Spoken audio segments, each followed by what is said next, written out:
उमाङ्गमलजो गौरी तेजो भूस्वर्धुनी भवः यज्ञकायो महीनादो गिरिवर्षशुभाननः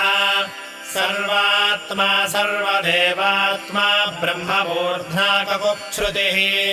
ब्रह्माण्डकुम्भचिद्व्योमफालः सत्यशिरोरुहः जगज्जन्मलयोन्मेषनिमेषोऽग्न्यर्कसोमदृक् गिरीन्द्रैकरथो धर्मो धर्मिष्ठो नाम बृंहितः ग्रहर्षदशवो वाणी जिह्वो वासवनासिकः कुलाचलाम्पः सोमार्कघण्टो रुद्रशिरोधरः